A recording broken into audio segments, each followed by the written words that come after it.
RMC, l'acteur Vincent Lindon évoquait les trottinettes qui envahissent les rues, les vélos qui roulent à contresens, les trottoirs des grandes villes qui ne laissent plus de place aux piétons. Alors jusqu'à quand va-t-on supporter ça? Que dit la loi? Est-on protégé quand on se fait renverser ou même quand on a un accident avec ses trottinettes ou ses vélos? Deux invités pour en parler, Michel Benezra qui est avocat spécialiste du droit routier et Clément Giordana qui est city manager des trottinettes Wind. Comme tous les jours, le journal des médias sera présenté par Alexandre. On est à l'utilisateur, si on peut le faire, nous on a tout intérêt à travailler sur ça. Il y a des trottinettes partout là, sur les trottoirs quand on marche, en tout cas c'est le cas à Paris, je pense qu'en province c'est en train d'apparaître également de plus en plus, c'est insupportable. Excellent. Pour l'instant nous on est à Paris, Lyon et Bordeaux. Oui mais globalement, enfin voilà. Oui, on commence à avoir quelques trottinettes, justement on est en train de travailler avec la mairie de Paris, il y a une charte qui est en train d'être débattue, travaillée pour justement créer des espaces de stationnement pour les trottinettes, comme ça a été le cas pour les vélos. Ça serait super ça. Donc ça serait très bien, et justement ça va être, c'est en travail, et ça va être... Maître Benezra, je voudrais savoir, moi j'ai des questions très précises à vous poser sur la loi. Oui. Est-ce que les trottinettes électriques par exemple ont le droit de rouler sur les trottoirs? Non. Non? Non, c'est interdit par la loi, puisque c'est un véhicule terrestre à moteur. C'est la jurisprudence qui le dit, puisque le véhicule va au-delà de 6 km/h, et c'est la loi, puisque on est sur un véhicule qui est avec un moteur. Donc en cas d'accident, on est sur la loi des accidents de la route. Vous êtes d'accord avec ça, Clément Giordana? Exactement, aujourd'hui c'est toléré de rouler sur les trottoirs. Ah c'est toléré quand même. Jusqu'à 6 km/h.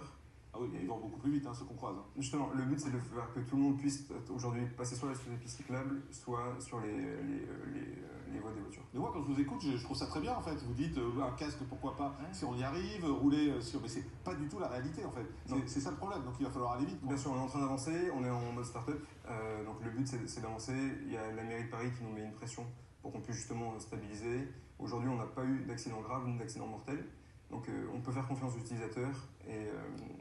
Maître Benezra, quand on monte sur une trottinette ou sur un vélo d'ailleurs de location, on est assuré? Il faut le demander aux opérateurs, mais j'ai consulté 2-3 contrats de certains opérateurs et il est clairement indiqué que vous roulez à vos risques et périls. C'est-à-dire que si on tombe, il n'y a pas d'assurance. Il n'y a pas d'assurance. C'est-à-dire que si vous tombez, mais si vous percutez quelqu'un, ouais, c'est encore plus grave. Moi je les vois beaucoup percuter, pousser les personnes âgées, on voit des personnes âgées qui tombent, etc. Et qui va payer après? C'est le fonds de garantie qui se retournera contre l'automobiliste, vous voyez le lapsus? Vers la personne qui a loué la trottinette. Celui qui conduit la trottinette. Donc vous n'avez pas d'assurance quand vous louez un de ces véhicules? A priori, aucune assurance, sauf peut-être si on souscrit indépendamment une assurance à part, bien sûr. Clément Giordana, city manager de Wind, assuré ou pas quand on monte sur votre trottinette? Nous, on a des assurances. Mais vous assurez les gens, c'est-à-dire que moi, si je prends une trottinette électrique chez vous, je suis assuré. Vous êtes assuré, tout à fait. On a une assurance pour les trottinettes. Aujourd'hui, je vous laisserai regarder mon contrat, notre contrat d'assurance. Aujourd'hui, c'est les mêmes principes que sur les Vélib. Donc, on a une assurance pour nos trottinettes, on ne peut pas se permettre. Vélib, il n'y a pas de moteur. C'est comme si on avait une société de transport aujourd'hui et on disait à tous nos chauffeurs, on vous donne des camions, mais on ne vous donne pas d'assurance.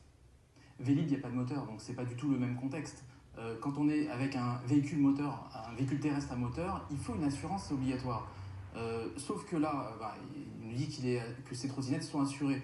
Soit les conducteurs en prendront acte, mais quel assureur? Et ils assurent pourquoi? Si je suis piéton, je me fais rentrer dedans par une trottinette, je suis blessé. Alors, je m'adresse à qui? C'est la loi sur les accidents de la route, c'est la loi Badinter. Donc là, la trottinette... avec sa trottinette. Non mais alors, on est sur le code de la route s'applique. Oui, mais il n'y a pas d'immatriculation, il n'y a rien. Eh bien, c'est toute la difficulté.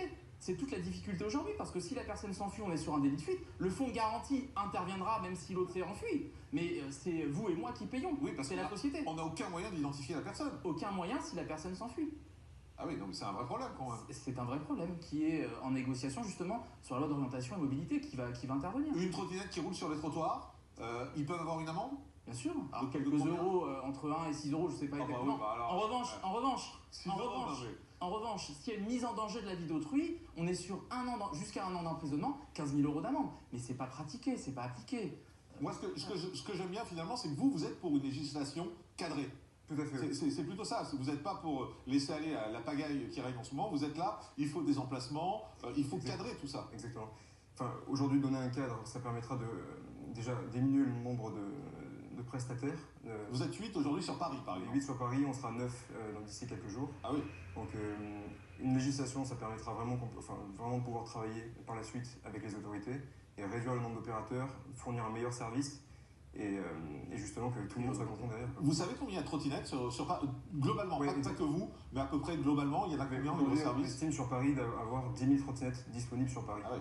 Donc, Et ça va arriver également en région? ça va arriver en région, oui, tout à fait. Nous, déjà à Lyon et Bordeaux, on opère, on est en train de travailler sur d'autres villes. La stratégie, c'est dès qu'on veut lancer une ville, on prend contact avec elle. Si on a le feu vert, on peut y aller. Dernière question, Maître Benezra, si on a un problème justement avec ces trottinettes, soit parce qu'on est dessus, on tombe, elles se cassent, soit parce qu'on est piéton, on se retourne vers qui? Un avocat? Vers un avocat, bien sûr. Un avocat de dommages corporels qui saura vous orienter, comme je suis en train de le faire aujourd'hui, qui vous orientera en fonction des séquelles, en fonction de la qualité, parce que si vous êtes conducteur d'une trottinette, alors il y a plusieurs situations. Le conducteur de trottinette qui va percuter un piéton, le conducteur de trottinette qui va se faire percuter par un véhicule. Donc en fonction de la situation, il y a une solution juridique qui existe. Il ne faut pas aller voir la police, il faut aller voir un avocat. Ah bah il faut aller voir la police en premier. D'accord. Si jamais la personne s'enfuit, on est sur le code de la route, l'application du code de la route et du code pénal même. Oui, Hein. Attention. Ça dépend, avec peut la la retrouver. surveillance, on peut aujourd'hui retrouver. Ouais. Ah non, mais je vous assure, une voiture qui s'enfuit, Oui, mais on va il pas y a seulement. une voiture. Pas forcément, on va repérer d'autres éléments qui vont permettre l'identification. Par exemple, quand il loue une trottinette, il laisse peut-être une empreinte avec sa pièce, sa carte. Il n'y a pas de numéro d'identité, comment vous l'identifiez? Le lieu, la géolocalisation. Ah, Attendez, il y a des GPS. Non, mais je suis d'accord, mais il y a un cadre à mettre en place, ça c'est certain. Et peut-être que l'avenir nous dira si on doit mettre une plaque d'immatriculation ou pas. Mais dans tous les cas, on dit la même chose, c'est-à-dire qu'on va vers une sécurisation de ce moyen de transport. Merci Maître Michel Benezera d'avoir été avec nous, avocat spécialisé du droit routier. Merci Clément Giordana, City Manager de la marque de trottinette. Oui, merci Alexandra, merci à tous, on se retrouve demain en direct à partir de 10h35.